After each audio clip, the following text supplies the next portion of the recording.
You're still on to Thursday's edition of Morning Ride. Today's conversation focuses on a subject that lies at the heart of democratic leadership, the media and good governance. And doing justice to this topic is no other than the Executive Assistant to the Governor on Media, who is no other than Dr. Nelson Egbuari. Good morning, sir. Good morning. How are you doing this cold morning? I'm very good, thank you. How is everything going? Fantastic. Beautiful. And thanks for having me. Oh, you're welcome. Well, and we'll be discussing the role of the media in good governance. So I'd like to start from this question. Now, from your perspective, how does the media contribute to promoting good governance, most especially in Delta State? Well, the media being the fourth estate of the realm, saddled with the responsibility of putting the rest arms of government in check. We have the executive, the legislature, and of course the judiciary. Then the media is the fourth estate. And it's saddled with that responsibility of putting all of these arms of government in check in terms of setting agenda and also bringing to the fore the needs of the people in communities and of course in parts of the country and what have you, all over the world. So the media plays a very vital role in ensuring good governance across the world generally. Okay, so you talked about the media serving as a check, Yes. on a different aspect of Yes. the society. Now, what strategies has the governor's office adopted to ensuring transparency and accountability through the use of media engagement? Well, as a government, the Governor Sheriff Oborori-led administration has appointed key media officials to ensure that every information of government is taken to the people, so that the people will be aware of what government is doing. Now, at the helm of that machinery, that information machinery, is the Honorable Commissioner for Information. We have the Chief Press Secretary to the Governor. Then we have other aides to the Governor who helps to ensure that such messages, such information of government activities are carried out to the people to ensure that they are aware of what government is doing and all of that. Over time, we do that through press releases, through press statements and what have you. Most times when the ESCO meets, after the meeting of ESCO, there's usually the post-ESCO briefing, which they go ahead to inform the people through the media the resolutions taken at that ESCO. And from there, the people will be aware that, okay, a road in Emebo, my community, for instance, has just been approved, and then the people will rejoice. Perhaps the one from Olomoro to Ibide is also has also been approved. Then that gives the people there kind of it elicits some feeling of joy among the people. So the media has done quite a lot in setting the agenda in terms of putting government in check, which I said earlier. Yes. They bring the needs of the people from the grassroots to the government, while the government also brings the information of what they have done to the people through the media as well. So the media is an intermediary between the government and the people. Okay, so what mechanisms have been put in place to ensure that the public who you serve, whom your office serves, receives timely and factual information about the projects of government and the policies of the government? Yes, the office of the governor has an official called the Executive Assistant to the Governor on public enlightenment, policies and projects, in person of Mr. Olisa Ifejika, who was the Chief Press Secretary to immediate past Governor Ifeanyi Okowa. That office is saddled with the responsibility of informing the masses of programs and policies as well as projects. Now, aside that one, we also have the Office of the Chief Press Secretary, whose duty is to communicate information from the Office of the Governor. The activities of the Governor is handled by this office in terms of media-wise.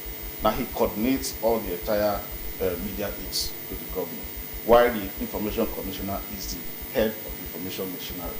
Now, we also have the Director General of Orientations, that's Dr. Fred Latimer, who also does a lot in educating the masses on what government is doing in every sector of governance. So a lot of mechanisms are in place for timely releases of information and what have you. It does not take, in this electronic age, government information is tribal. That's all I can describe it. Well, you talked about transparency at the beginning, which is a beautiful one. You know, the government being transparent to the masses and using the media to convey the virtue of transparency when it carries out its policies and projects. Well, in having access to information and, of course, government transparency, how does your office handle situations where sensitive information must be managed without compromising on the tenet of transparency?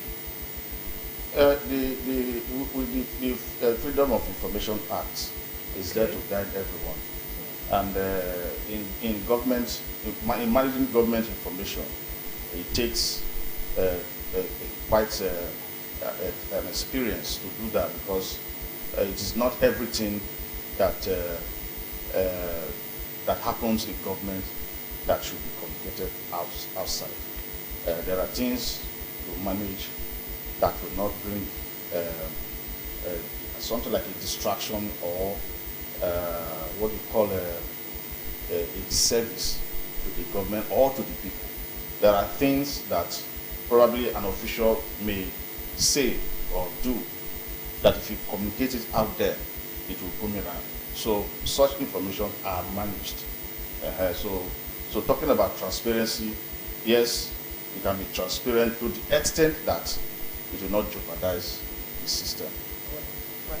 So the social media, the advent of the social media, or with the social media in existence now, it has made information to spread like wildfire, in the sense that if you put something up on social media, before you know it, before, let's say, in the next 20 minutes, someone from even outside the country could even call you to confirm, where did this happen, what did this happen, do you get?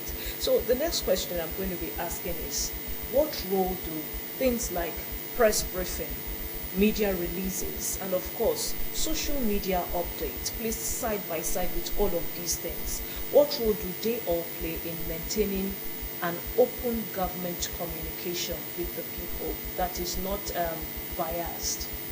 Now, the advent of the social media actually revolutionized the information machinery of government and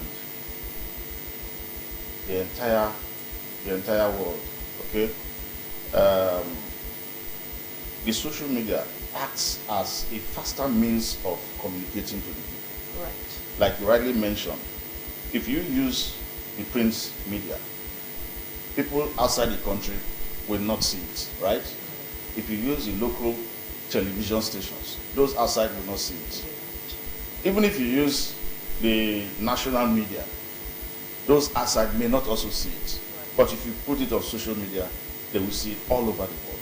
So the social media is a vital information machinery for government and stakeholders. And to buttress the importance of that social media to government information machinery, we have a series of appointees handling that aspect of information management for government, and it's been paying off effectively. Great. Through our various media handles and of course the state website. Okay. So I want to call your attention to another aspect of the media communication. That's talking about press freedom and responsible journalism. Now, how does the Delta State government promote press freedom while also at the same time ensuring that citizens are encouraged to carry out responsible journalism? Yes, as a government, we do not work with propaganda. And so, if you don't work along that line, that trajectory of propaganda, you will not also encourage any citizen or journalist to thrive in that direction. So, as a government, we ensure that the facts are always put out for the people to appreciate or to critique what government is doing. So for us, it is not a good thing. We don't associate with that kind of journalism. We do not associate with it at all. So we promote transparency and of course accountability by dishing out only information that are correct in respect of what government is doing or has done. So we will not promote irresponsible journalism. We will not support it as a government. It is not our thought at all. Okay, so in also still looking at the freedom of press and responsible journalism now, how do you respond to media criticism or, let's say, investigative reporting that questions the actions of the state government? As long as that investigation is correct, we take it as information available to government to improve. We do not have anything against any journalist that brings information that is true, all right? Whether it is negative or not, as long as the information is true, government takes it as a tool to better governance. Great. So in encouraging public engagement and ensuring that there is civic participation, how does the media help drive civic participation, or how does your office actually help the media to drive civic participation and community feedback on government program, most especially looking at activities that are done in the rural or hard to reach areas of the state? Well, all of us, we all have our social media handles. Right. And when we post government information in those handles, the citizens engage, they ask questions, and we provide answers. So once that is done, then we have assisted in ensuring a civic engagement in government. So, but you know that it's not everybody in the rural area that have access to the social media platform. So how do you get to these people that don't have social media platform that are also situated in these hard to reach rural areas? Well, those areas are mainly handled by the Office of that is the Orientation Bureau. Yeah. Their duty is to, especially during this flood era, for them, they go out to those areas to educate the people on the need to evacuate, the need to move to higher grounds, and all of that. So if they don't have social media handles, that department goes to them to give them information. So they go directly to those hard to reach areas to sensitize them. And then again, in those days, we used to have what we call town criers. Right. Yes, so I don't know if they still exist in the villages. Growing up, that was the means of passing information. Once the community head is informed, the community head will now call the town crier, who goes around to all the streets to make the announcement that so something is going to take place and what have you. So, but that's I'm sure it still happens in most villages. But now that we have WhatsApp, yes. All right, for every phone that is connected to network has access to WhatsApp. So all of those community groups, they have WhatsApp pages and all of that where information goes to. So that's another means of reaching out to those hard to reach areas. Yes. Great. So in looking at media challenges in governance, now, how has your office addressed issues of, let's say, fake news, misinformation, or politically motivated narratives in the states? And secondly, what challenges do your office face in aligning media coverage with the goals of good governance, most especially in a politically diverse environment? Well, we are open. As a government, we are open. We do not restrict coverage of government activities. Then, of course, talking about issues of fake news, misinformation, and all of that, all we needed to do is to just set the narratives correctly. We inform the people that this one is not true. This is the position of things. This is the state of issues that we are talking about here. And of course, once a misinformation is put out there, it is our duty to correct it, to set the right narrative. Great. We talked about the advent of social media and how it has helped in the speedy transfer of information. Now, with the rise of the social media alongside the digital media, how is your office currently adapting to the changing media landscape? We are not adapting because we have already used to the system. Yeah, we are used to it. Okay. Over time, in fact, since 2011, over time, when the social media gained traction in governance and in Delta State, we've been players in that field. And so it is not, there's nothing new for us to adapt to. We're already engaging in it, and it's paying off seriously. So currently in Delta State, are there any state-led digital platforms or tools that are aimed at enhancing citizen engagement and transparency, most especially when it comes to news reportage, since everybody is a mini journalist, if I should put it like that, because of the social media? Well, there is nothing restricting anybody from reporting, especially within their environment. Nowadays, it is called citizens journalism. Once you have a good phone and a good camera, of course, you're a citizen journalist. And so you report activities as it were in your area. You see that some of these videos that go viral, especially when it has to do with maybe security people trying to harass citizens. You saw that one that has to do with indecent dressing. So somebody filmed it and reported it in social media. So with that kind of action, people now learn to behave well in public, because anybody can take on them, anybody can report them, and do not turn out well. So once you have a good phone and a good camera, certainly all you needed to do is just take the video or picture and then post it, and before you know it goes viral. So there's no goes back as far as citizen journalism is concerned. Okay, so in looking ahead, what are the future plans for strengthening relationship between the media and the government so that they can serve the people better? Well, in Delta, we have a very robust partnership with the media.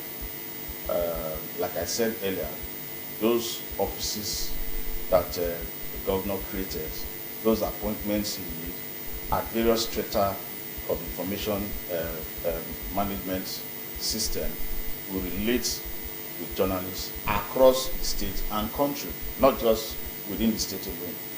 There are some journalists, there are some editors that we relate with outside the state. Because if you send your news, for instance, after writing your press release and all that, sometimes the man here, the reporter here, may do his best, he may send a story, and then the editor in either Lagos or Abuja may not be disposed to using the story. So sometimes you also need to liaise with those over there to see that your news goes accordingly. For instance, if you send pictures, you want your pictures to be in the front page of the newspaper, for instance. You won't just sit down in your office and say, they will use it, because the paper serves the entire country and there are interests. So if you reach out, please, I want this photograph to be either on the front page or a very strategic page, of course you need to reach out. And if you do that, it means you're also relating with those over there.